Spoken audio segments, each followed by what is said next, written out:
This video is now in session, and there has been some movement in the Florida Senate election that is happening in 2022, where the incumbent Senator Marco Rubio is being challenged by a slew of Democrats in the 2022 election. So there has been some change to this race, but to realize how Marco Rubio is in a more dangerous position than before compared to previous pollings, we have to look at the overall context, and that involves looking at Florida's COVID cases and Florida's gubernatorial election in 2022. So, for the Florida COVID cases, in terms of COVID cases, Florida is currently the third highest state in terms of COVID cases, happening in terms of COVID cases per capita.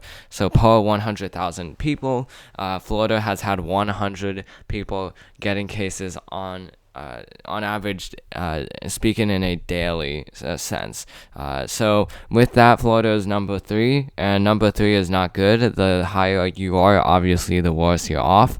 So with that, you see a lot of people getting COVID in Florida, and you're seeing people getting not vaccinated. You see people getting hospitalized because of those COVID cases, which implies that a lot of individuals in Florida who are getting hospitalized, a lot of people who are getting cases in Florida, it is among the unvaccinated. So that kind of idea of unvaccinated Americans getting COVID cases has been promoted by Ron DeSantis. Ron DeSantis, even though he has advocated for vaccines, ultimately has stressed freedom in every part of life, which means no mask mandates in schools, no mask mandates in any business, and by Ron DeSantis' definition of freedom, no masks anywhere. So with that, Florida has gone up in cases because there are no mask mandates, and because Ron DeSantis has preached a culture of maskless wearing. So that's the context of COVID cases, and that is affecting Ron DeSantis.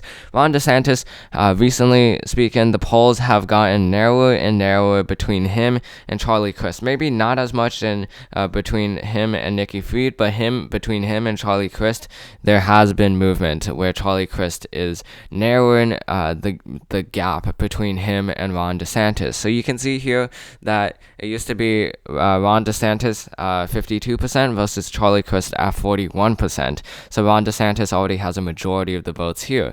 But then it has started getting narrower and narrower. And you can see here in this St. Pete's poll that it's dead even between Ron DeSantis and Charlie Crist. And St. Pete polls at this point is currently the only nonpartisan pollster that we have so far. But if you keep zooming ahead to Susquehanna polling, you can see here that they conducted between August 4th and 10th. And you can see that Ron DeSantis wins by only just 3% among registered voters.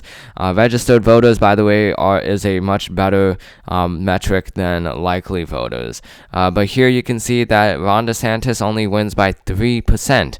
And if you combine all of these, if you average all of these numbers together, according to Real Clear Politics, Ron DeSantis wins by only 1%.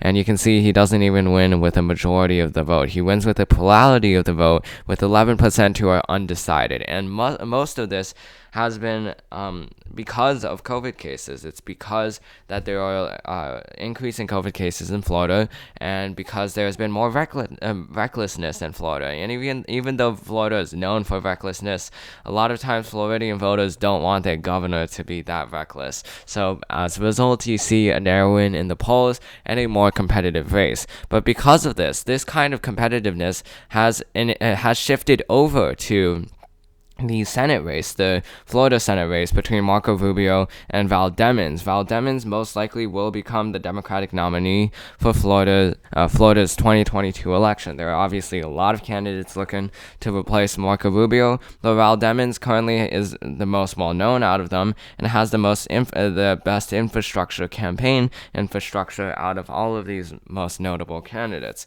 So with that, Val Demings most likely will become the inherited nominee for for the Democratic Party. She already has a bunch of endorsements from senators. She has an endorsement from Kirsten Gillibrand and Kathy Castor, as well as Alex Sink, and then you also have the Congressional Black Caucus and Emily's List. So with this race, it's kind of coming down from the gubernatorial election, which has been much more nationalized than this race, where you see Val Demings actually narrowing in the polls, narrowing the margins. You can see here that St. Pete's polls released the first nonpartisan poll as of yet, and we can see that Marco Rubio only wins by 2%. Again, not even by a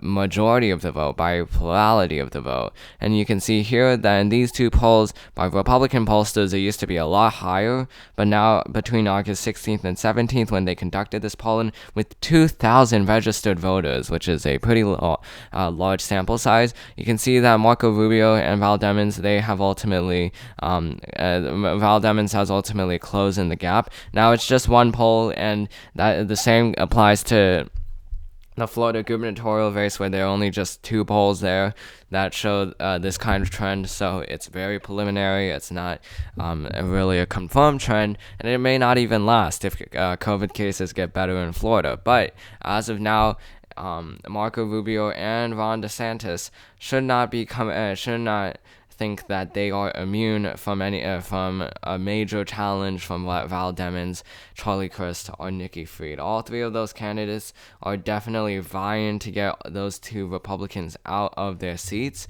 and with that, we're seeing a lot more competitiveness in both Florida races. So Florida is still competitive. It will be competitive. Democrats, ultimately, their challenge is making sure that they register more voters and making sure that they are able to rebound from the mistakes that they made in 2016, 2018, and 2020. If they're not able to do that, then Democrats will truly have a reckoning in Florida, where they will have to figure out what kind of demographics they're going for, who are they trying to target, and how they are failing in elections. But as of now, based on these three polls, which again is not definitive of much, but is an indication of of a more competitive nature of these two races. Based on these three polls, the Democrats should realize that Florida is not completely locked out for them, and for the Republicans, they should realize that Florida still needs to be focused on